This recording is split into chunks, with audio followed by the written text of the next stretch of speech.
तो राधे राधे दोस्तों, once again I am back. So जैसा कि आप लोग जानते हैं, मेरा नाम है नीतीश कुमार कृष्णा। और जहां हमने पीछे छोड़ा था, पीछे जहाँ तक हम लोग पढ़ चुके हैं, अब उससे आगे हम लोग अपना कंटिन्यू करेंगे। ठीक है, तो मैं कोशिश करूँगा कि मेरा आवाज़ और बैकग्राउंड थोड़ा क्लियर रहे, बट फिर भी क्योंकि मैं जिस जगह रहता हूँ वहाँ पे बैकग्राउंड में आवाज़ें आ सकती हैं, तो थोड़ा सा आप उसको इग्नोर करेंगे। ठीक है, मेन चीज़ हम लोग अपना फोकस करेंगे पढ़ाई पे। तो अगला जो टॉपिक है हम लोग का है वो है reactions in reactions in solutions. उसमें कुछ 4-5 टॉपिक हम लोग को पढ़ना है। ठीक है, बट उससे पढ़ने से पहले हम लोग बैलेंसिंग या केमिकल रिएक्शन थोड़ा सा देख लेते हैं। Balancing chemical equation. अच्छा, मैंने गलती से भी एक वर्ड बोला था रिएक्शन, ठीक है, और दूसरा वर्ड अभी बोला मैंने इक्वेशन। आप मेरे को ये बताइए कि दोनों में फ़र्क क्या है। क्लास 10 का जो फर्स्ट चैप्टर है आप उसमें पढ़ते हो रिएक्शन और इक्वेशन के बारे में, chemical reaction and equation. Basically reaction जो है, जब आप इंग्लिश लैंग्वेज का यूज़ करके जब स्टेटमेंट वाइज किसी केमिकल चेंज को रिप्रेजेंट करते हो तो उसको हम लोग केमिकल रिएक्शन बोलते हैं। जब उसका केमिस्ट्री के सिम्बल्स का यूज़ करके जब आप उसको लिखते हो तो उसको केमिकल इक्वेशन बोलते हैं। फॉर एग्जाम्पल, अगर आप बोलोगे तो आयरन रस्ट्स, ठीक, टू फॉर्म फेरिक ऑक्साइड। ठीक है, मैंने एक स्टेटमेंट लिखा, ठीक है, आप राइटिंग को इग्नोर करेंगे। इस स्टेटमेंट को हम लोग बोलेंगे केमिकल रिएक्शन। अब इसी स्टेटमेंट को हम लोग केमिकल इक्वेशन के फॉर्म में लिख सकते हैं। कैसे, सोचिए ज़रा। Fe होगा, ठीक है, O2 होगा, H2O होगा, और ये कंबाइन होके एक कंपाउंड बनाएगा जिसको अपन रस्ट बोलते हैं, Fe2O3.XH2O। ये जो हमने लिखा इसको बोलते हैं केमिकल इक्वेशन। बट क्या ये केमिकल इक्वेशन बैलेंस था? क्या होता है बैलेंस्ड केमिकल इक्वेशन? अच्छा, अगर कोई इक्वेशन बैलेंस नहीं है तो उसको क्या बोलेंगे? Unbalanced chemical equation, skeletal equation भी बोलते हैं। क्या जरूरी है बैलेंस करना chemical equation? Yes, very important. Why? पहले आप समझिए कि क्या होता है बैलेंस इक्वेशन। जिस इक्वेशन में same number of atoms each element के on the both side, RHS side भी और LHS साइड भी हो, तो उसको हम लोग बोलते हैं बैलेंस। फॉर एग्जाम्पल, आप पहला इक्वेशन देखिए, Fe यहाँ 4 है, यहाँ भी Fe 4 है, 2 दूनी 4, ठीक है। यहाँ ऑक्सीजन 6 एटम है, यहाँ पे ऑक्सीजन देखिए 2 3 जा 6 एटम है, बैलेंस है। Mg सेकेंड वाला इक्वेशन में बैलेंस है। थर्ड वाला इक्वेशन में देखें तो फास्फोरस यहाँ कितना है? 4, यहाँ भी फास्फोरस 4 है, very good very good. But यहाँ देखिए ऑक्सीजन जो है यहाँ 2 है, बट यहाँ ऑक्सीजन 10 है, वेरी बैड। तो ये अनबैलेंस्ड है। अब इसको बैलेंस करने की क्या ज़रूरत है भैया? तो मैंने आपको बताया था कि एक होता है लॉ, इसको अपन बोलते हैं कंजर्वेशन ऑफ मास। ठीक है, इसका मतलब ये होता है कि मास can nether be created nor be destroyed. अगर आप बैलेंस नहीं करोगे तो इस पर्टिकुलर रिएक्शन जो कि मैंने आपको बता रहा हूँ, सी वाले में आपको या तो LHS साइड ज़्यादा मास दिखेगा या तो RHS साइड ज़्यादा मास दिखेगा। बेसिकली होगा क्या कि आपको लगेगा कि कुछ मास डिस्ट्रॉय हो गया, इससे तो कंजर्वेशन ऑफ मास फेल हो जाएगा, वेरी बैड। तो हम लोग को जरूरत पड़ता है कि हम लोग उसको बैलेंस करें ताकि कंजर्वेशन ऑफ मास अप्लाई हो पाए। अब कैसे बैलेंस करेंगे, ध्यान से सुनना। सबसे पहले आपको बैलेंस करना चाहिए नॉन ऑक्सीजन और नॉन हाइड्रोजन एलिमेंट्स। देखिए, हम लोग जो इसको बैलेंस करते हैं बच्चा वाला तरीका, उस मेथड को बोलते हैं हिट एंड ट्रायल मेथड। ठीक है, अब देखिए हिट एंड ट्रायल मेथड क्या है, कैसे इसको करते हैं, इसको हम लोग अभी सीखेंगे थोड़ा सा। आप यहाँ पे थोड़ा कोऑपरेट करेंगे तो हम लोग सीख लेंगे। देखिए क्या कहानी है। यहाँ फास्फोरस को काउंट करें, बट क्या बोला था मैंने, ऑक्सीजन और हाइड्रोजन को हम लोग लास्ट में बैलेंस करेंगे। पहले आप किसको करो, नॉन ऑक्सीजन और नॉन हाइड्रोजन एलिमेंट्स को। फास्फोरस यहाँ 4 है, यहाँ पे भी 4 है, वेरी गुड। फास्फोरस तो बैलेंस है, आपका काम आसान हो गया। बट अब ऑक्सीजन को देखें, ऑक्सीजन यहाँ 10 है, यहाँ ऑक्सीजन 2 है, तो 2 के बगल में हम यहाँ पे क्या गुना करें ताकि वो 10 हो जाए? 5। तो यहाँ हमने क्या मल्टीप्लाई कर दिया? 5 मल्टीप्लाई करता है। सिंपल हो गया ना। बट कुछ क्वेश्चंस, कुछ रिएक्शंस, इक्वेशन ऐसे कॉम्प्लेक्स आएंगे जिसको आप हिट एंड ट्रायल मेथड से नहीं अप्लाई कर पाओगे। क्या बोल रहा हूँ मैं बार बार, याद रखें आप, हिट एंड ट्रायल, यानी आप गेस करके नहीं कर सकते उसको। उसके लिए मेथड होगा ऑक्सीडेशन नंबर मेथड और रेडॉक्स रिएक्शन। आप एक चैप्टर पढ़ोगे क्लास 11 में ही, आपका चैप्टर नंबर 9 में रेडॉक्स रिएक्शन, उसमें आप बैलेंसिंग करना सीखोगे। 2 तरीके से बैलेंसिंग करना सीखोगे, oxidation number method, ion electron method. मैं उधर नहीं जा रहा, फालतू का आप कंफ्यूज हो गए। ठीक है, जब हम लोग उस चैप्टर को पढ़ रहे होंगे तब डिटेल में मैं समझाऊंगा।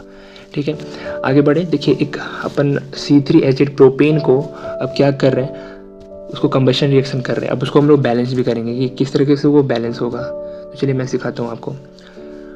ओके, तो हमारे पास C3H8 है, फिर O2 है, गैसेस फॉर्म में CO2 और H2O बनता है। ये अनबैलेंस केमिकल क्वेश्चन, जैसा कि आपको दिख रहा है यहाँ कार्बन 3 है बट यहाँ कार्बन 1 है, यहाँ हाइड्रोजन 8 है, इधर से हाइड्रोजन सिर्फ 2 है। तो बैलेंस कैसे करेंगे? सबसे पहले आप नॉन हाइड्रोजन नॉन ऑक्सीजन यानी जो हाइड्रोजन और ऑक्सीजन है उसको बैलेंस करो। पहले आप कार्बन पे फोकस करो। कार्बन यहाँ 3 है, यहाँ कार्बन 1 है।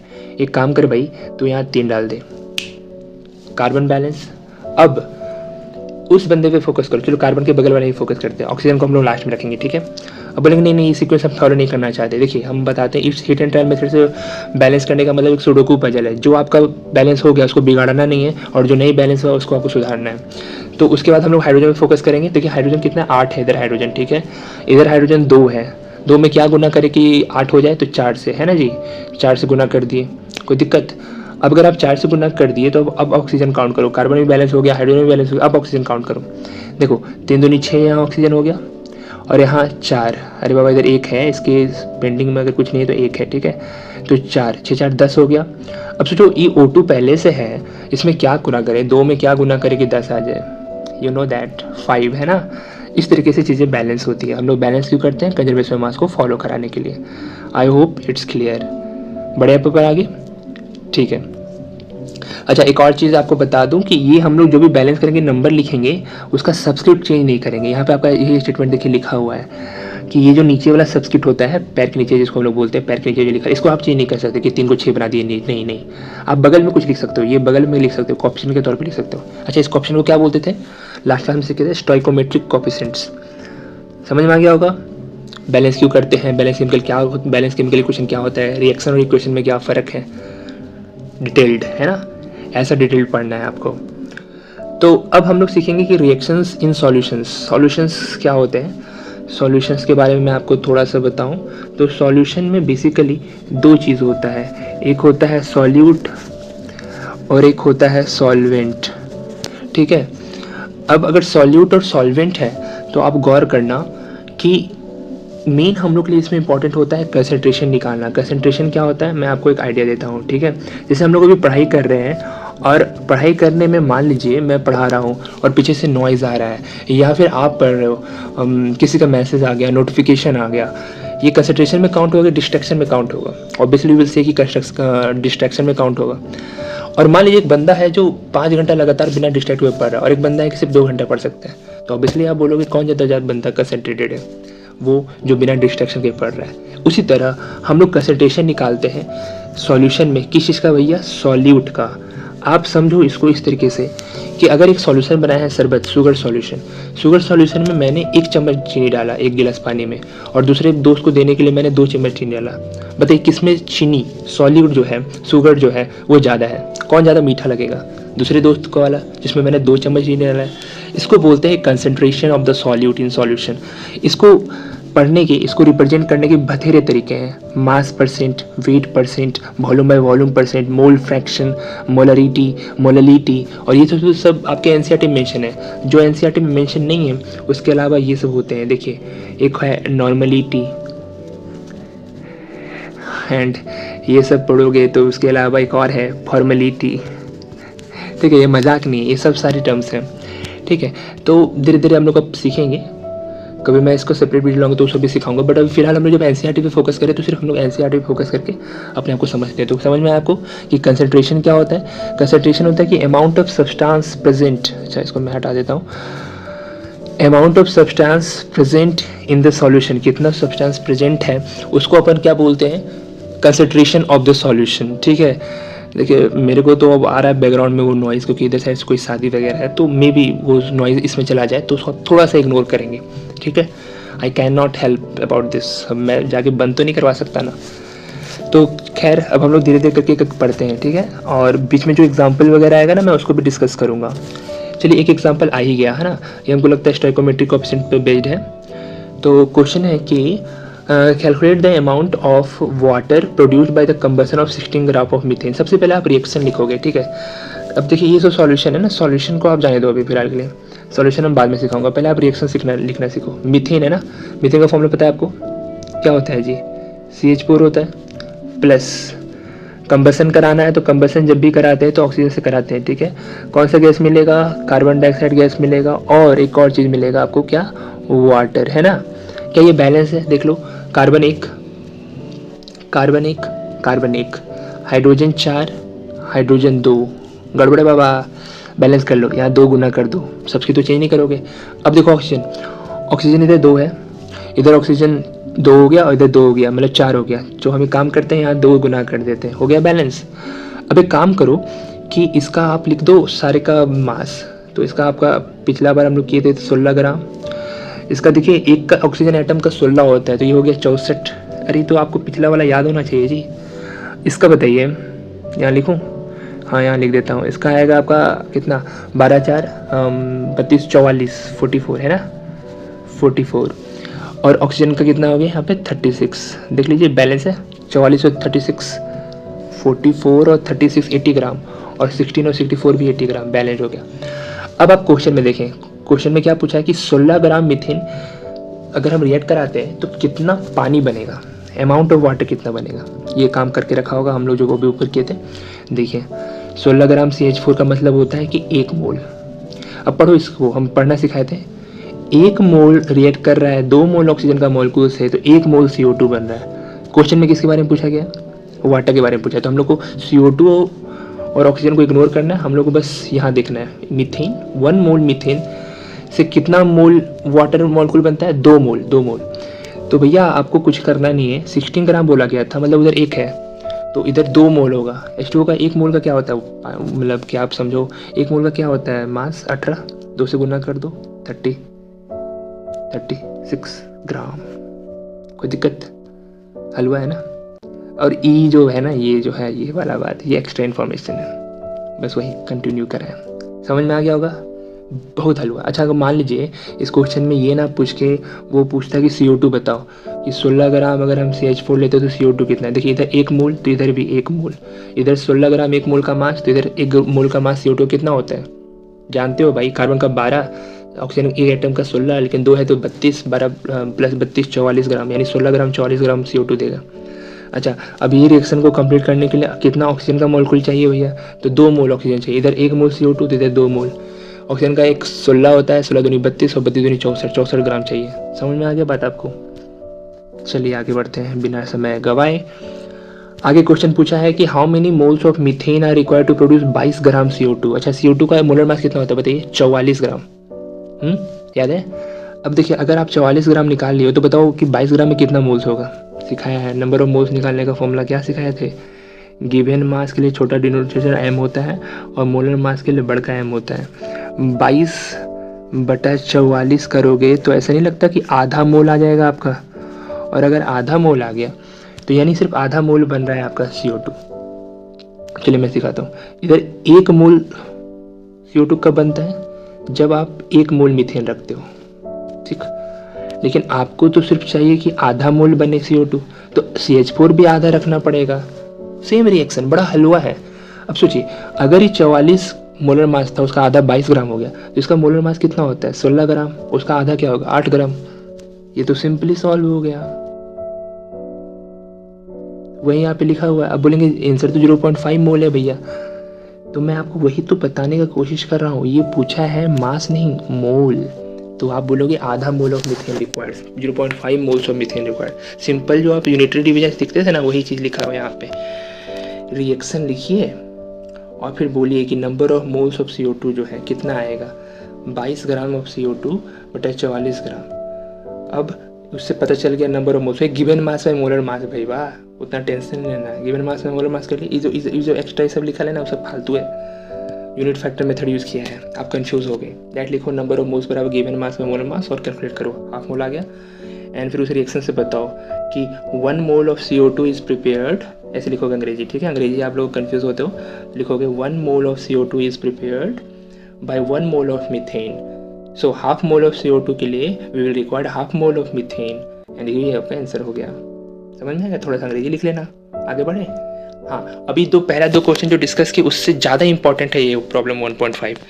इसके आपके एग्जाम में आने के चांस मैं बता देता हूँ कितने परसेंट है भैया, आपको मैंने पहले ही बताया 105%।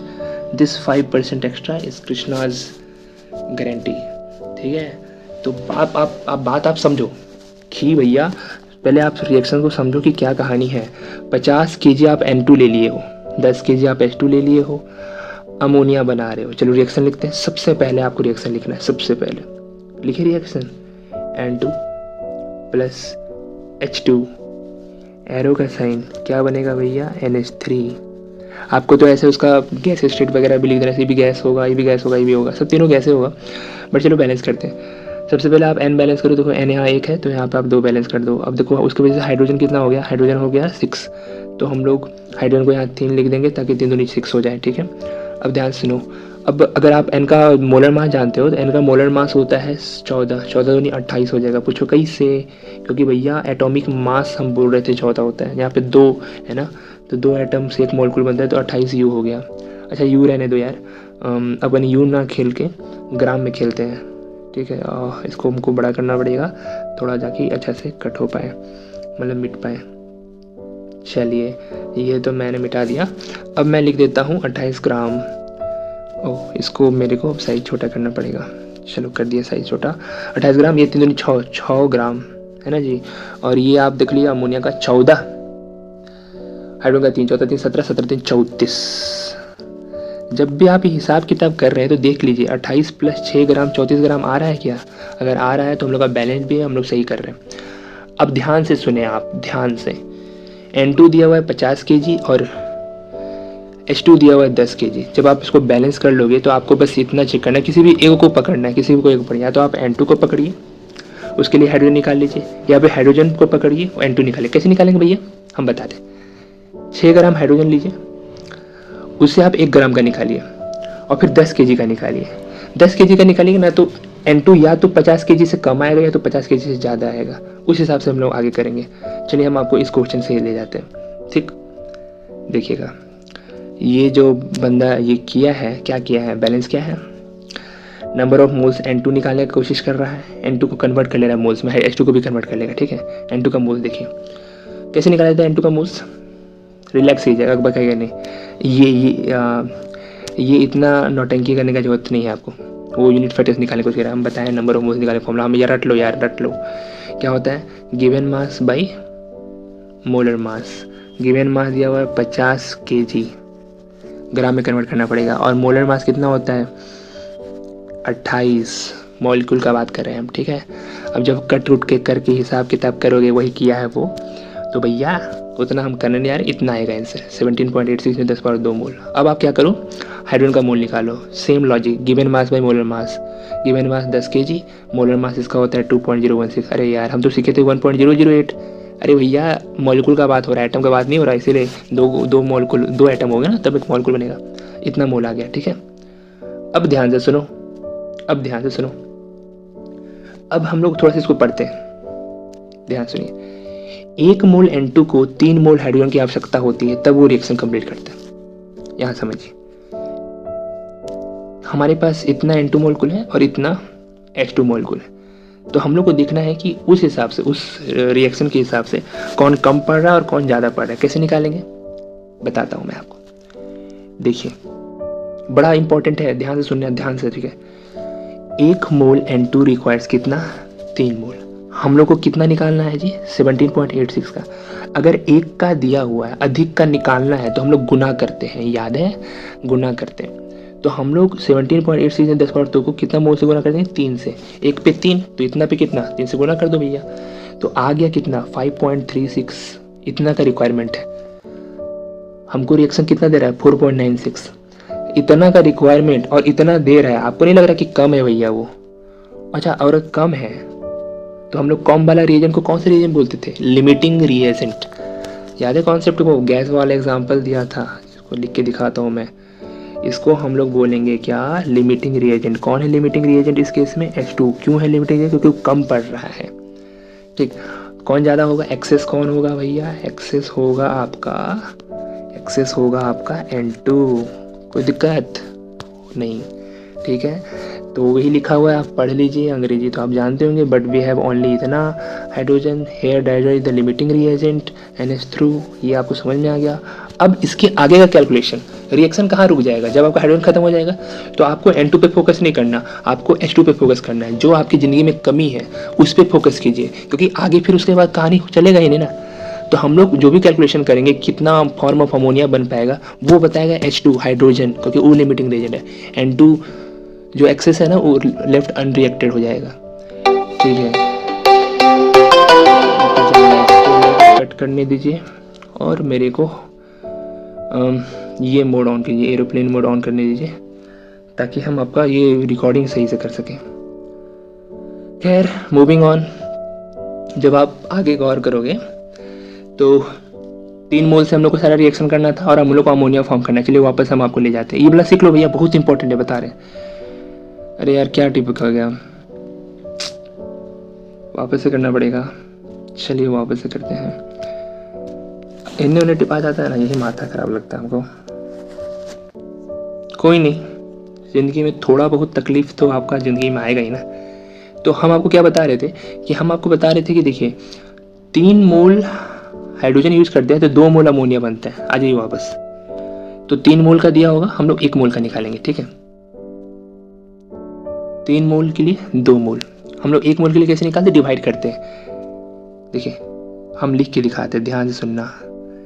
3 मोल हाइड्रोजन है तो 1 मोल, सॉरी 1 नहीं 2 मोल अमोनिया बनेगा, है ना जी। चलिए तो राइटिंग इग्नोर कीजिएगा। अगर आपको 1 मोल निकालना है, ठीक है, तो आप क्या करोगे, 2 को बटा 3 मारोगे। लेकिन आपको तो इतना ना निकाल के इस ढटर पे खेलना है, 4.96 पे खेलना है। तो 1 का दिया हुआ है इतना 2/3, इतना का निकालना है। 1 से ज़्यादा का निकालना हो तो लोग गुना करते हैं, बहुत का देल हो और 1 का निकालो तो भागा करते हैं। याद रखिए, इंपॉर्टेंट बात, यूनिटरी मेथड क्लास 7 या 6 या 4 या 3 जो भी है। बहुत का देल हो, 1 का निकालना हो तो भागा करते हैं, भागा। 1 का निकाल के जब वालों को बहुत का निकालना हो तो गुना करते हैं। और ये बंदा यही कर रहा है, क्या कर रहा है, गुना करके आ गया 3.3 इतना अमोनिया, और यही आपका रिएक्शन हो गया। उस हिसाब से अगर आपको पूछे कि नहीं अब बताओ मेरे को कि हाइड्रोजन कितना रिएक्ट बचेगा, तो फिर आप वो कैलकुलेशन भी कर सकते हो। कुछ मत करना, आप हाइड्रोजन को पकड़ना और N2 को जाके निकाल लेना। जितना N2 आएगा वो हमेशा या तो ध्यान रखें, आप इतना मोल, कितना मोल आप N2 निकाले थे, आप N2 निकाले थे इतना मोल, इससे कम ही आएगा। जो बच गया वो अनरिएक्टेड रह जाएगा। I hope it's clear, very important है, ध्यान से सुन लेना। देखिए चूँकि हम लोग को क्वेश्चन में केजी में पूछा था, मास में पूछा था, तो चूँकि ये जो निकला है क्या निकला है, नंबर ऑफ मोल्स निकला है ना। अब ध्यान से सुने आप, नंबर ऑफ मोल्स का फॉर्मूला होता है given mass by molar mass. आपको मास निकालना है तो भैया कुछ करने का ज़रूरत नहीं है, आपको मास निकालना है तो जो नंबर ऑफ मोल्स आया है उसमें आप मोलर मास गुना कर दें और आपका आंसर आ जाएगा। वही काम ही कर रहा है। देखिए ये आया था आपका नंबर ऑफ मोल्स और ये है आपका उसका मोलर मास। ये एक्स्ट्रा क्यों लिख रहा है, वो यूनिट फैक्टर का मेथड यूज़ कर रहा है। कंफ्यूज मत होना इससे, ठीक, आप सीधा करो, 1 मोल ये सब लिखने की जरूरत नहीं पड़ता। ये देखो यहाँ पे भी ऐसे लिख रहा है, ये ऊपर भी देखो 1 मोल लिख रहा है, नहीं 1 से डिवाइड करो, क्या ही घंटा फर्क पड़ेगा, समझ में आ गया। तो हिसाब किताब करके इतना आ जाएगा। खुद से सॉल्व करो यार, खुद से सॉल्व करो इस रिएक्शन को, आगे बढ़े लाइफ में। कंप्लीट ही कर लेते हैं, आज हो जाएगा। तो सबसे पहले है अपना मास परसेंट। अरे बाबा की मार्क्स परसेंट कैसे निकालते थे, आपका जो अपना मास है, मार्क्स है वो लिखो बटा टोटल मार्क्स, वही करते थे। तो मास परसेंट में क्या करोगे, मास ऑफ, ओहो फिर कट गया, सॉरी यार इस ट्रबल के लिए। तो हम ये बोल रहे थे, एक काम करते हैं, इसको हम ऐसे रोटेट कर लेते हैं, तो उधर साइड से मेरे को वो टिपेगा ही नहीं, ठीक है। तो हम बोल रहे थे कि मास परसेंट का फॉर्मूला क्या होता है कि मास ऑफ सॉल्यूट, इसको यूज नहीं करना मेरे को, ये वाला मास ऑफ सॉल्यूट बटा मास ऑफ सॉल्यूशन इनटू 100। इसका आप यूज़ देख लो कैसे। तो हमारे पास एक सॉल्यूशन बनाना है, 2 ग्राम सब्सटेंस ए का को ऐड करना है 18 ग्राम वाटर में, और हमको निकालना है मास परसेंट ऑफ द सॉल्यूट। तो चलिए मैं आपको सॉल्व करके दिखाता हूँ क्या होता है मास percent of solute. Mass of solute है 2 बटा दोनों को ऐड करके टोटल निकालना होता है, वाटर नहीं, दोनों सॉल्यूशन में सॉल्यूट भी होता है, सॉल्वेंट भी होता है। तो आप यहाँ पे 20 लिखोगे ना कि 18, ध्यान रखना। अब जब इसको 100 से गुना करोगे तो आपको आता है यहाँ 5 आएगा, 5 दूनी 10, यानी कितना परसेंट हो गया, 10%। यानी ये तो मास परसेंट ए का निकला 10%। बताओ मास परसेंट ऑफ वाटर कितना होगा? अरे बाबा, दो ही चीज़ से मिलकर बना है, तो टोटल अगर 100% है तो एक 10% है, दूसरा कितना होगा बताइए? आपको पता है 90%, 100 में घटा देंगे, आगे आंसर। अगला जो है वर्ड है वो मोल फ्रैक्शन। चलिए हम लोग मोल फ्रैक्शन समझते हैं। तो टॉपिक हम लोग क्या है, मोल फ्रैक्शन। ठीक, तो फ्रैक्शन क्या होता है?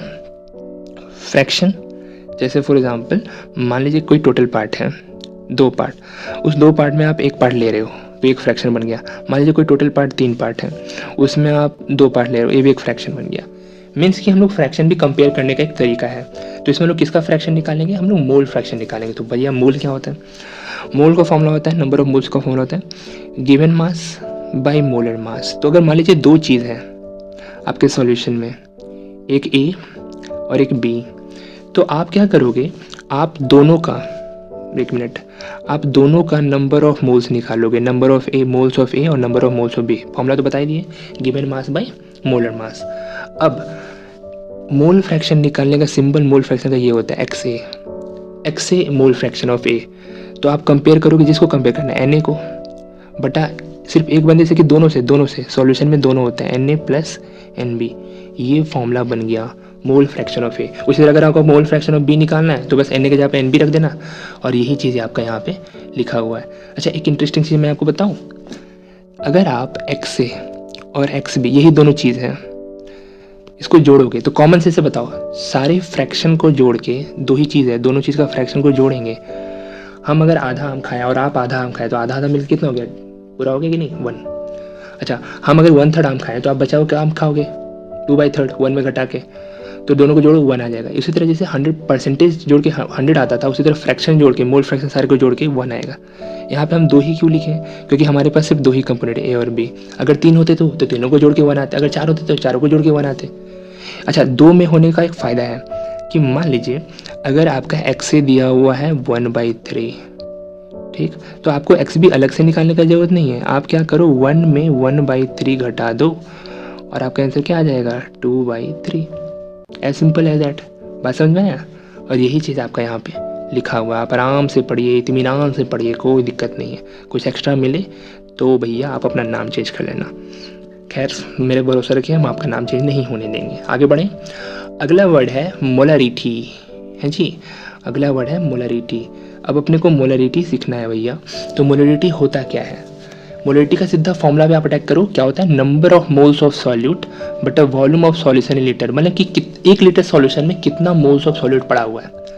जैसे अगर अपने शुगर सॉल्यूशन बनाए थे तो 1 लीटर सॉल्यूशन में कितना चीनी आप डाले हो, उसको हम लोग बोलेंगे क्या, उसका मोलरिटी, है ना, उसका अपन बोलेंगे मोलरिटी।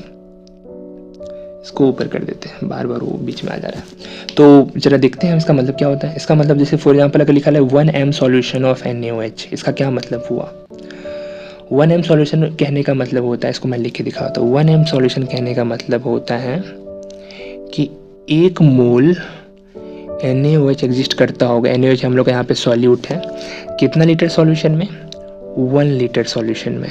तो याद रखना, आपको मोलरिटी निकालने के लिए आपको 2 चीज़ चाहिए, एक नंबर ऑफ मोल जिसका फॉर्मूला होता है गिवन मास में मोलर मास, और दूसरा आपको वॉल्यूम चाहिए। वॉल्यूम किस में चाहिए, लीटर में। तो अगर ml होगा तो आप 1000 से डिवाइड करके लीटर में कन्वर्ट करोगे, और अगर मास वगैरह देल है, सिर्फ गिवन मास होगा तो उसको आप मोलर मास से डिवाइड करके नंबर ऑफ मोल्स निकालोगे। अभी 2 चीज़ निकल जाएगा तब हम लोग मोलरिटी निकालेंगे।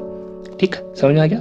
एक क्वेश्चन होगा, समझ में आ जाएगा। ठीक है, अगर नहीं आया तो आ ही गया होगा। खैर आगे बढ़े। देखिए, अगर आप चाहते हैं कि 1 m सॉल्यूशन NaOH का आपका हो जाए 0.2 m सॉल्यूशन। अच्छा, इसमें जो जहाँ से हम लोग बनाते हैं 1 m से, देखिए हम लोग 0.2 m बना रहे हैं ना, तो 1 m सॉल्यूशन को अपन बोलेंगे 1 m सॉल्यूशन जिससे हम लोग बना रहे हैं, एक कंसंट्रेशन से दूसरे डिजायर्ड कंसंट्रेशन बना रहे हैं, उस 1 m सॉल्यूशन वाले कंसंट्रेशन को बोलेंगे हम लोग स्टॉक सॉल्यूशन। ठीक है, इस स्टॉक सॉल्यूशन से हम लोग अपना एक पर्टिकुलर कंसंट्रेशन का एक सॉल्यूशन तैयार करेंगे। अच्छा, कैसे करेंगे, ध्यान से सुने आप। 2 वर्ड मैं सिखा रहा हूँ आपको, एक होता है कंसंट्रेशन और एक होता है डाइल्यूशन। ठीक, आप समझिए, आपने 10 क्लास में सीखा होगा तीन क्लास में कंसंट्रेशन और डाइल्यूशन का क्या मतलब होता है, अगर सॉल्यूट का संख्या हम लोग बढ़ा रहे हैं और सॉल्वेंट कंपैरेटिव टर्म में घट रहा होगा तो हम लोग उसको बोलेंगे कि वो कंसंट्रेट हो रहा है। ठीक, कंसंट्रेटेड सल्फ्यूरिक एसिड याद है आपको, जो ज़्यादा बर्निंग इफेक्ट देता था, मतलब उसमें एसिड मात्रा ज़्यादा है और वाटर कम, जो कि सॉल्वेंट है। अगर आपको उसको डाइल्यूट करना है तो डाइल्यूट करने का तरीका ये होता है, ऐसे तो दो तरीके हैं, एक तो सॉल्यूट को कम कर दो, ठीक है, सॉल्यूट को कम कर दो, और दूसरा तरीका जो हम लोग फॉलो करते हैं ज़्यादातर वो तरीका है कि सॉल्वेंट को बढ़ा दो। तो याद है डाइल्यूशन ऑफ एसिड में हम लोग सीखे थे कि वाटर को ऐड करना है। अच्छा, वाटर को ऐड करना है एसिड में कि एसिड को ऐड करना है वाटर में? तो ऑब्वियसली एसिड को ऐड करना है वाटर में। और वो भी कैसे ऐड करना है भैया? ग्लास का यूज़ करके ड्रिपिंग ऐसा नहीं किया, क्योंकि वह एक्सोथर्मिक रिएक्शन होता है, स्प्लैश करेगा तो आपके हाथ वगैरह पे पड़ गया ना भैया तो जला के राख कर देगा। खैर, तो अब हम लोग ये सीखेंगे कि 1 m सॉल्यूशन से अगर हम लोग को 0.2 m सॉल्यूशन बनाना है तो कैसे बनाएंगे। तो देखिए, ये जो तरीका आपको यहाँ पे सिखाया जा रहा है और एक और तरीका है जो बेटर तरीका है। अभी हम इसका मतलब समझाते हैं आपको, पहले इसको डिकोड करो। 1 m सॉल्यूशन मतलब होता क्या है कि आपका 1 मोल NaOH प्रेजेंट है 1 लीटर सॉल्यूशन, ठीक, कोई दिक्कत। अगर आपको 0.2 m बनाना है तो आपको कितना मोल चाहिए NaOH का? सिर्फ 0.2 मोल, है ना जी, और वो भी कितना लीटर सॉल्यूशन में? 1 लीटर। अब ध्यान से सुनो, आपके हाथ में क्या है डाइल्यूशन करने के समय में? आपके हाथ में अगर आप डाइल्यूट करना चाहते हैं तो NaOH तो लाओगे तो भैया खरीदना पड़ेगा, बहुत पैसा लगेगा। तो आपको मुफ्त में पता है क्या मिल जाता है? पानी, और जो कि इस केस में आपका है सॉल्वेंट। तो आप डाइल्यूट करने के लिए फोकस करोगे किस पे? H2O पे, क्योंकि वो मुफ्त में मिल रहा है। अच्छा, तो जब हम एक्स्ट्रा पानी डालेंगे तो सॉल्वेंट बढ़ने लगेगा, तो वो जो 1 मोल था वो अब और ज़्यादा पानी में बटेगा। तो क्या लगता है, हर एक लीटर के पानी के हिस्से में उसको 1 मोल ही मिलेगा कि थोड़ा कम होने लगेगा उसका नंबर ऑफ मोल्स? हिस्से में बता रहा हूँ, मोलिटी का बात कर रहा हूँ, वो कम नहीं होने लगेगा। यानी जब हम लोग वॉल्यूम बढ़ा रहे हैं तो मोलिटी घट रहा है, ये आपको कॉमन सेंस से पता है। और दूसरा लॉजिक भी आपको बताते हैं, याद है फॉर्मूला में सीधा सीधी हो तो डायरेक्टली प्रोपोर्शनल और टेढ़ा टेढ़ी हो तो इनवर्सली प्रोपोर्शनल। अच्छा, यानी अगर हम वॉल्यूम ऑफ सॉल्यूशन को बढ़ाएं, कैसे बढ़ा रहे हैं? सॉल्यूट को बढ़ा रहे कि सॉल्वेंट को बढ़ा रहे? अरे भाई बा, सॉल्यूशन में सॉल्यूट और सॉल्वेंट दोनों होता है, तो अगर हम सॉल्वेंट को बढ़ा रहे तो सॉल्यूशन का भी वॉल्यूम नहीं बढ़ जाएगा? और बढ़ गया अगर सॉल्यूशन का क्या बोलते हैं वॉल्यूम, तो आपको नहीं लग रहा कि ये जो है घट जाएगा, क्योंकि इन्वर्स रिलेशन है। अच्छा, ये इन्वर्स रिलेशन कब है? जब number of moles of solute constant है। जब number of moles of solute constant है, घंटा उसको फ़र्क नहीं पड़ रहा, उसको हम लोग छेड़ भी नहीं सकते क्योंकि उसको खरीदना पड़ेगा और हम लोग गरीब हैं, तो हम लोग फोकस करें वाटर पे। क्या आपको क्लियर हुआ कि हम लोग वॉल्यूम बढ़ा के मोलिटी घटा रहे हैं? क्योंकि हम लोग को इसमें 1 m से 0.2 m आना है। अगर बड़ा जब ऊपर जाना होता, 1 m से और अधिक जाना होता, तो हम लोग वॉल्यूम बढ़ाते नहीं, वॉल्यूम क्या करते? घटाते, और फिर मोलिटी बढ़ता। समझ में आया? नहीं समझ में आया तो रिपीट मोड पे इसको रिवाइंड करके अच्छे से सुन लेना, और फिर भी नहीं समझ में आए तो you have the resources, you have the reach, आप मेरे को कांटेक्ट कर सकते हो आगे बढ़े लाइफ में। तो देखिए, यही आगे यहाँ पे लिखा हुआ है कि अगर आप चाहते हो कि 0.2 m सॉल्यूशन बनाना तो उसका सीधा सा तरीका है। देखो, अगर मैं कहूँ कि 1 मोल 1 लीटर में प्रेजेंट है, यानी 1000 ml में प्रेजेंट है, तो 0.2 मोल कितना में प्रेजेंट होगा? अरे भैया सिंपल सी बात है, 1 मोल का है, आपको 0.2 का निकालना है। आप क्या करोगे? ध्यान से सुनना, 1 से 0.2 को क्या करो? गुना कर दो। अच्छा, उधर कितना लीटर था? 1000 ml था, लीटर में नहीं, ml बात करते हैं। तो जब इधर तुम गुना किए हो तो इधर भी गुना ही करो। बोलेंगे काहे भैया ऐसे काहे? हम लॉजिक बताते हैं आपको। क्या होता है डेफिनेशन, आपको ये मैंने बताया मोल, और ये मैंने लिखा है वॉल्यूम। चलो हम डिसाइड करते हैं कि मोलिटी और वॉल्यूम में कैसे रिलेशन है। आ जाओ, ये है मोल्स और ये है नीचे वाला वॉल्यूम। अगर आप इसका रिलेशन स्टैब्लिश करेंगे तो पहले तो आप उसको उधर फेंकोगे तो सीधा सीधी रिलेशन होगा, डायरेक्टली प्रोपोर्शनल। यानी जो काम वॉल्यूम के साथ हो वही काम आपका मोल्स के साथ होगा। तो अगर मोल आपका 0.2 टाइम्स गुना हो रहा है तो वॉल्यूम को भी आपको 0.2 टाइम्स क्या करना पड़ेगा? गुना करना पड़ेगा। तो 0.2 मोल के लिए आपको कितना ml सॉल्यूशन लेना पड़ेगा? 200 ml सॉल्यूशन लेना पड़ेगा। तो इस लॉजिक से हम लोग पास 200 ml सॉल्यूशन उठा लेना है 1 m का। 1 m का कितना सॉल्यूशन उठा लेना है? 200 ml उठा लिया आप 200 ml। अब ध्यान से सुनिए, ये जो सिर्फ 200 ml है ना जी, इसको आपको कहाँ पहुँचा देना है? 1 लीटर। इसको आपको पहुँचा देना है 1 लीटर पे। 1 लीटर में होता है 1000 ml। यानी कितना का घट रहा है, 800। तो आप कुछ मत करो, आप 800 ml और पानी मिला दो, और जैसे ही 800 ml पानी मिलाओगे टोटल हो गया 1 लीटर, और वो आपका आ गया 0.2 m का एक नया सॉल्यूशन। और इसी तरीके से क्वेश्चन बनते हैं। और इसमें इंटरेस्टिंग बात ये है कि एक रिलेशन आता है फॉर्मूला के तौर पे m1v1 बराबर m2v2, और ये रिलेशन इतना गजर बजर से आप मत समझो। अगर आप कोई भी बात जो हम ऐसे मैथ सिखाएं वो भी नहीं समझ में आया तो आपके लिए एक अलग तरीका सिखाते हैं, ठीक है, ध्यान सुनना। मैं अपना मेथड चेंज कर लूँगा अगर आपको समझ में नहीं आया तो, आप बोलोगे तो, ठीक, ध्यान सुनो। मैंने क्या बोला आपको कि भैया मोलरिटी बराबर होता है नंबर ऑफ मोल्स बटा वॉल्यूम। अच्छा, नंबर ऑफ मोल्स तो कांस्टेंट, यानी वो घंटा फर्क नहीं पड़ेगा, तो m इंटू भी बराबर आ गया कांस्टेंट, यानी m और b का आप कैसा भी गुना करो हमेशा वो कांस्टेंट आएगा। दैट मीन्स क्या होता है इसका मतलब, इसका मतलब आप m1 के साथ v1 लो, या फिर आप m2 के साथ v2 लो, कुछ भी गुना करो, या फिर m3 के साथ v3 लो, आप कुछ भी गुना करते जाओ ऐसे, वो हमेशा कांस्टेंट आने वाला है, घंटा फर्क नहीं पड़ने वाला है। अच्छा, इंटरेस्टिंग केस ये है कि अगर आप इस चीज़ को घटा रहे हो, मोलरिटी को घटा रहे हो, तो आपको वॉल्यूम को क्या करना पड़ेगा, बढ़ाना पड़ेगा। रुक जाइए, यही कहानी था, समझ में आया आपको? और यही चीज़ मैं आपको यहाँ पे मेंशन कर रहा हूँ, वेरी इंपॉर्टेंट फॉर्मूला। आप इस चीज़ को गौर करेंगे कि ये वाला चीज़ वेरी इंपॉर्टेंट है, वेरी इंपॉर्टेंट, ठीक है। यही यहाँ पे लिखा हुआ है, देख लें आप। तो 0.2 m मोलरिटी चाहिए आपको, 1000 ml उसका सॉल्यूशन है, तो आपको 1 m का कितना वॉल्यूम ऐड करना पड़ेगा भैया, ये वॉल्यूम निकाल ली m1v1 और m2v2 से, तो वो प्रोबेबली आ गया आपका कितना लीटर, दिस इज़ कितना लीटर, 200 लीटर। वो हिसाब किताब में कन्वर्ट हो गया, ठीक है। आप इसी हिसाब किताब का यूज़ करोगे अपना कैलकुलेशन करने के लिए। तो मैंने क्या बोला, m1v1 बराबर m2v2, कोई दिक्कत नहीं। आगे वही लिखा हुआ है जो मैंने समझा दिया आपको कि भैया number of moles of solid जो है 0.2 वो हमेशा कांस्टेंट रहा है, इसलिए वो फॉर्मूला हम लोग स्टैब्लिश कर पाए m1v1 बराबर m2v2। खैर मूव ऑन करें, चलिए आ जाए हम लोग इस फॉर्मूला पे, इस न्यूमेरिकल पे बनाएं। चलिए बनाते हैं, है हमारे पास समय। तो हम लोग को निकालना है molarity of NaOH, molarity of NaOH by dissolving 4 ग्राम इन 250 ml। अच्छा गौर कीजिए, तो आप ये 4 ग्राम क्या होगा, गिवन मास, 250 ml क्या होगा, वॉल्यूम ऑफ सॉल्यूशन। लेकिन देखिए वॉल्यूम ऑफ सॉल्यूशन आपको लीटर में चाहिए, तो 1000 से डिवाइड करना पड़ेगा। गिवन मास से कुछ फॉर्मूला होता था हम लोग को, तो मोलरिटी का फॉर्मूला क्या होता है, याद करें, मोलरिटी का फॉर्मूला लिखा हुआ है, चलिए आप चीटिंग कर लेंगे। तो क्या होता है, number of moles of solid but volume of solution litre, इसको बोलते हैं रिवर्स इंजीनियरिंग करना। आपको निकालना है मोलरिटी, ठीक, लेकिन मोलरिटी का फॉर्मूला तो आप नहीं जानते जी। तो मोलरिटी का फॉर्मूला अगर आप जानते हो, मतलब जानते हो, याद तो हो गया होगा ना, आप लिखो उसको। उसके बाद आप गौर करो कि क्या आपको number of moles of solid पता है, क्या आपको वॉल्यूम ऑफ सॉल्यूशन पता है।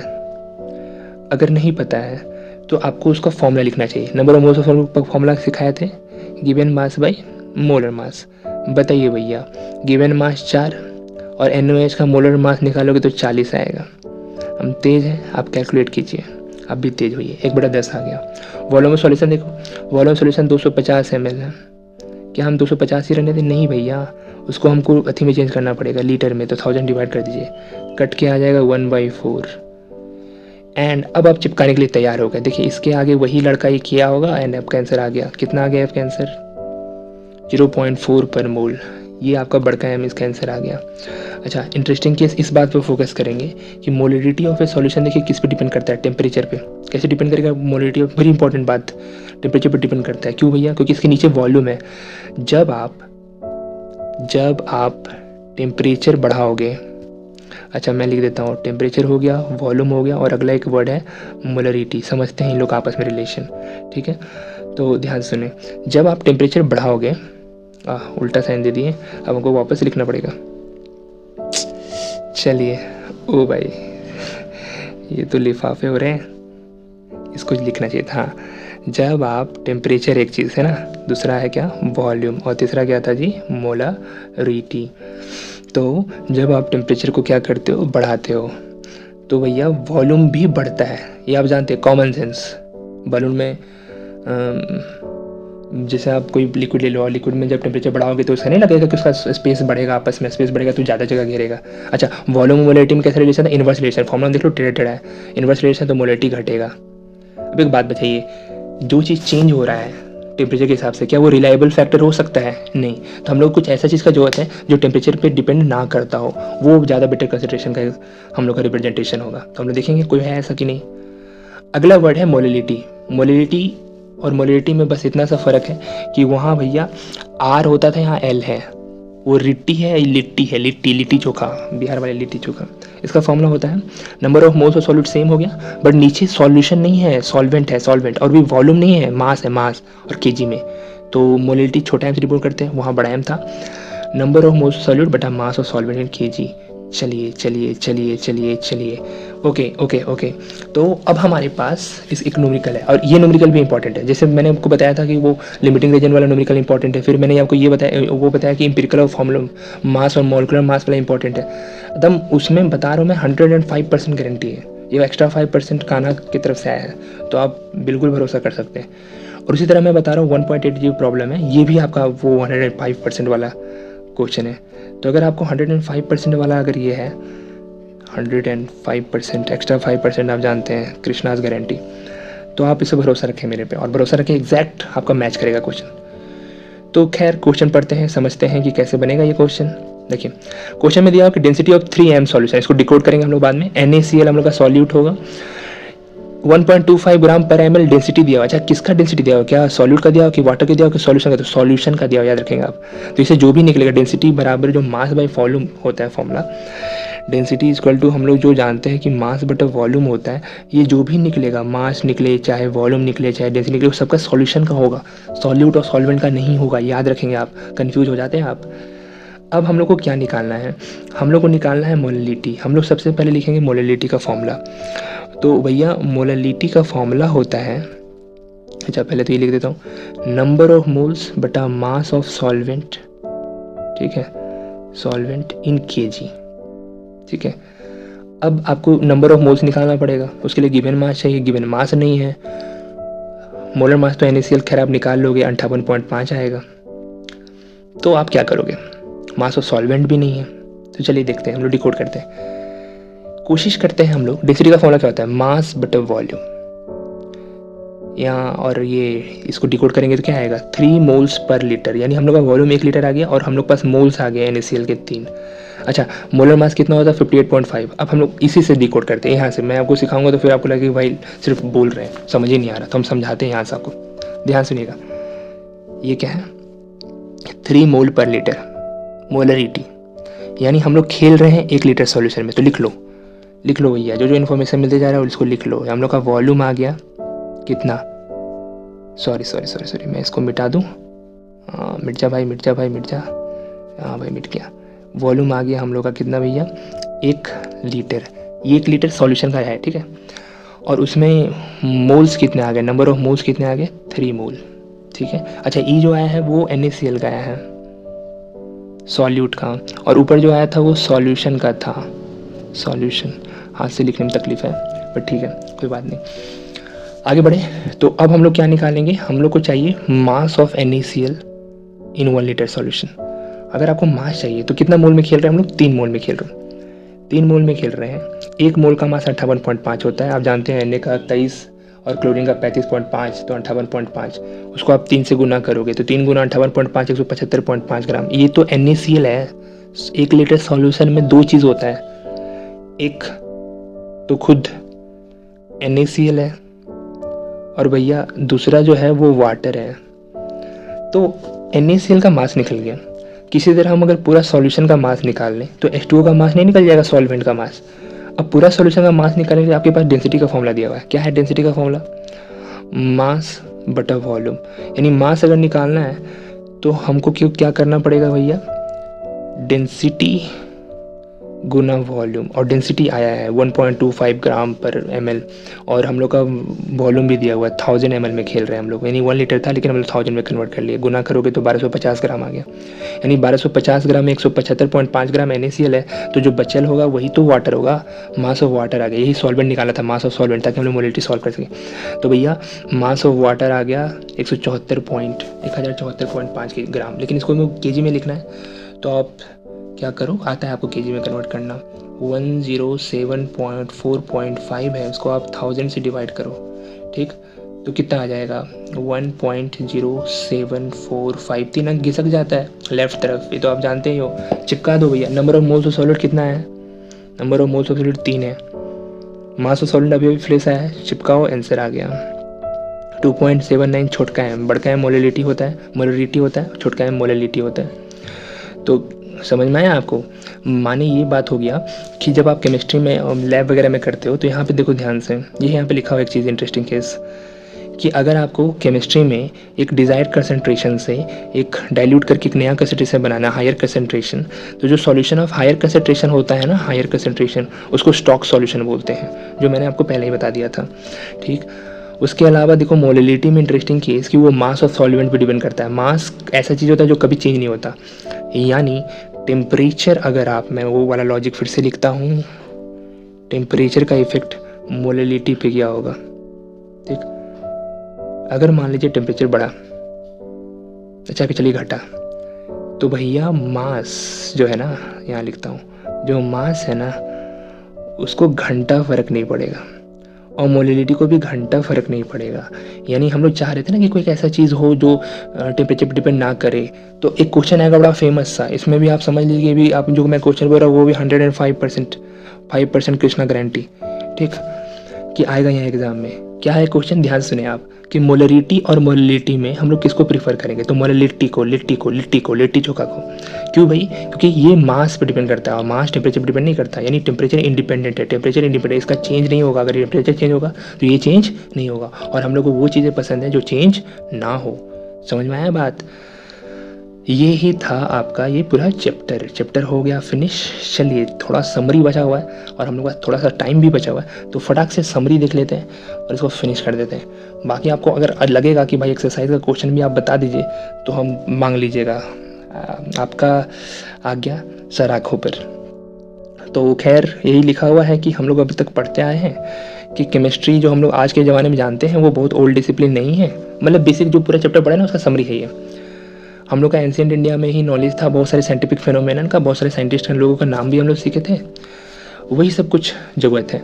केमिस्ट्री हमारे डे टू डे लाइफ में बहुत इंपॉर्टेंट है। लोग सवाल पूछते हैं कि क्यों इंपॉर्टेंट है, काहे पढ़े, तो उसका बहुत सारे एग्जांपल दिया गया था। केमिस्ट्री में लोग पढ़ते किसके बारे में भैया, प्रॉपर्टीज और स्ट्रक्चर ऑफ सब्सटेंस के बारे में पढ़ते हैं, और उसके अंदर चेंजेस जो होते हैं कि क्यों हो रहा है, कैसे हो रहा है, कितना हद तक होगा, इस टाइप की चीज़ों को, सवाल को जवाब केमिस्ट देते हैं और केमिस्ट्री का पढ़ के देते हैं, ठीक है। एंड उस हिसाब से हम लोग देखे थे कि मैटर जो है वो 3 स्टेट में फॉर्म करता है बच्चा लोगों के लिए, सॉलिड, लिक्विड, गैस। जैसे तो हम लोग बढ़ाए हैं तो 4th स्टेट प्लाज्मा, जो कि very very high temperature star वगैरह में पाया जाता है।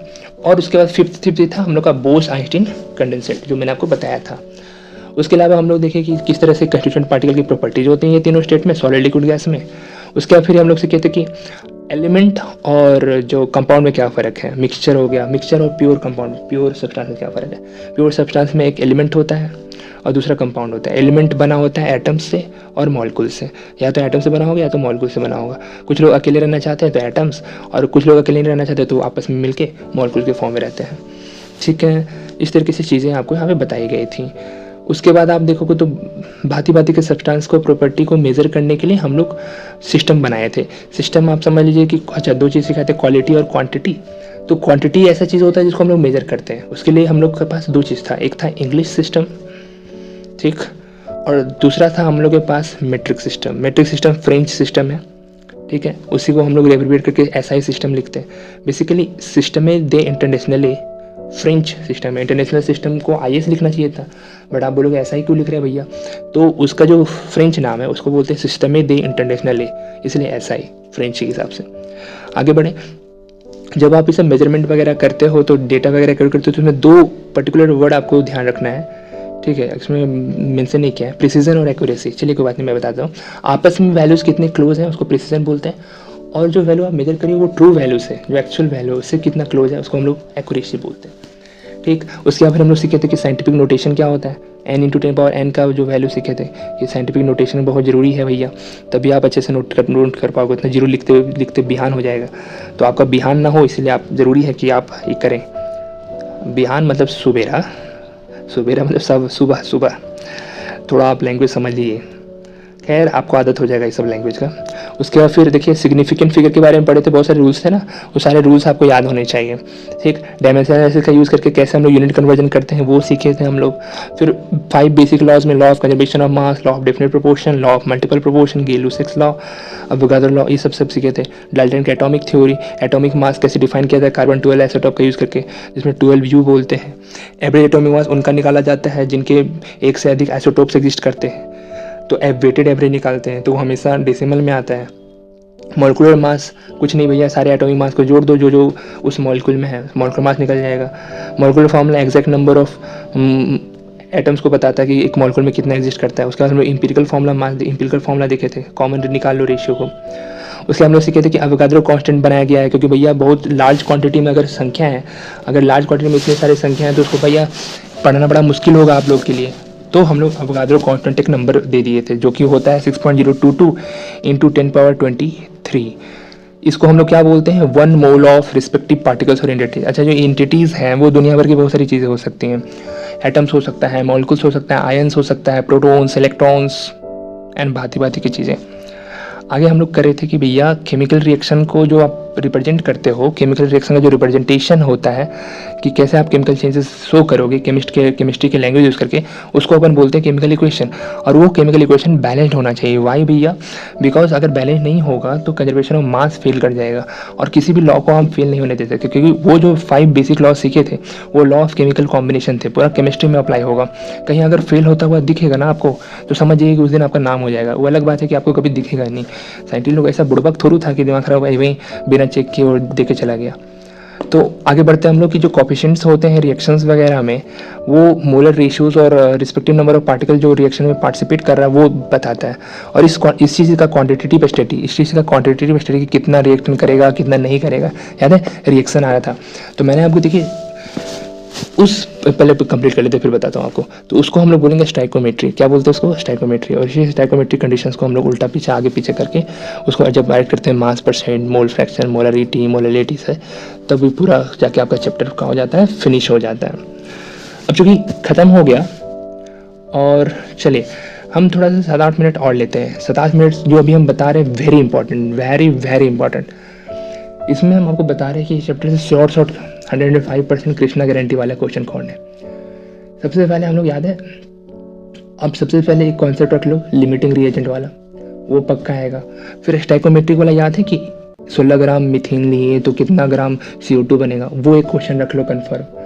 इंपीरिकल फार्मूला मास निकालना, मॉलिक्यूलर फार्मूला निकालना, 100% 3 से 4 नंबर का कंफर्म क्वेश्चन है। 100% नहीं, 105%। 5% कृष्णा गारंटी को भूल गए आप। फिर आप समझ लो कि वो था ना जी, क्या था, जल्दी याद दिलाइए, मैं आपको बताए थे। हाँ, एक डेंसिटी वाला क्वेश्चन था। देखिए मोलिलिटी तो सिंपल फॉर्मूला बेस्ड क्वेश्चन है, वो बचवा वालों को दिया जाता है। आपको देगा कोई डेंसिटी दे देगा और वो या तो उसका मोलिलिटी निकालने बोलेगा या तो मोलिलिटी निकालने बोलेगा। तो ध्यान रखें आप, जैसे इसमें भी देखिए आप एक्सरसाइज वगैरह में भी क्वेश्चन देखेंगे। ये जो कि छठा क्वेश्चन पढ़िए, calculate the concentration of nitric acid London for सिकायत, जिसका डेंसिटी दिया हुआ है, समझ गए। 69% को आपको कन्वर्ट करना पड़ेगा कि 100 ग्राम सॉल्यूशन 69 ग्राम आपका HNO3 हो जाएगा नाइट्रिक एसिड, एंड फिर आपको खेलना पड़ेगा। तो ये सब सारी चीज़ें आपको याद होनी चाहिए कि जो मैंने बताया है कि ये इंपॉर्टेंट है। फिर लिमिटिंग रिएजेंट वाला क्वेश्चन भी मैंने बोला था कि इंपॉर्टेंट है, ठीक।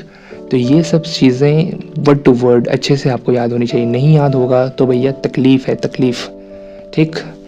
तो इस तरीके से ये चैप्टर हम लोग का फिनिश हो गया। अगर आप चाहते हो कि एक्सरसाइज का क्वेश्चन हम लोग डिस्कस करें तो आप मेरे को ये रिक्वेस्ट भेज देना, ठीक। And then I will think about this, okay. क्योंकि देखिए कुछ मिला के हमको लगता है 29 से 30 क्वेश्चन तो आराम से, अच्छा भैया 30 से भी पार है, 36 क्वेश्चन है। और मैं आपको बता दूं, आपके बोर्ड्स में या फिर आपके कॉम्पिटिटिव एग्जाम में भी एनसीईआरटी से क्वेश्चन आते हैं, एक्सरसाइज के क्वेश्चन, एग्जाम्पल के क्वेश्चन, इंटेक्ट। खैर इसमें तो इंटेक्ट नहीं दिखा आपको, लेकिन इंटेक्ट अगर रहेगा किसी चैप्टर में तो उसके क्वेश्चंस आते हैं, कंफर्म होते हैं वो, ठीक है, आप इसको इग्नोर नहीं कर सकते। और वैसे भी आपको स्कूल में सब कंप्लीट करना है, तो इफ़ यू नीड कि भैया हमको ज़रूरत है, इसको आप समझा दो, या फिर नहीं पूरा सॉल्यूशन ही दे के अच्छे से समझा दो, तो वो मैं कर सकता हूँ, कोई बड़ी बात नहीं है। जब मैं इतना कर सकता तो वो भी कर दूँगा, ठीक है। तो this is it, I hope you like this series. मतलब ये तो स्टार्ट था, फर्स्ट चैप्टर था। अब इसमें आप आगे ही बता दो कि अब कौन सी क्लास का, या फिर 11 की क्लास का ही फिजिक्स से स्टार्ट करूँ या मैथ से स्टार्ट करूँ, क्योंकि अब जब केमिस्ट्री हो गया एक चैप्टर, तो वापस से केमिस्ट्री का ही अगला चैप्टर स्टार्ट करने में थोड़ा अच्छी आएगा। थोड़ा आप लोग चेंज करते हैं ना, तो या तो आप बोलो 9 का, 10 का, 11 का, 12 का, साइंस का, कोई भी किताब बोलो एनसीईआरटी का। अभी फ़िलहाल हम लोग एनसीईआरटी स्टार्ट करेंगे, ठीक। बाकी भी मैं चीज़ों को अपग्रेड करूँगा ना, तो फिर अच्छे तरीके से मैं वो प्रॉपर डिजिटल बोर्ड वगैरह मिल जाएगा। डिजिटल बोर्ड वगैरह तो अभी फ़िलहाल दूर है, बट एक सिस्टम हम लोग बना लेंगे, समझ रहे हैं। अभी फ़िलहाल ये लेआउट भी हमको अच्छा लग रहा है, कोई दिक्कत नहीं है इस लेआउट में। लिखने उखने का भी सीख ही गया हूँ मैं, ठीक। बाकी आप अपना रिव्यू बताओ कैसा लगा। Okay, bye bye, see you, सायोनारा, take care, good night, Radhe Radhe.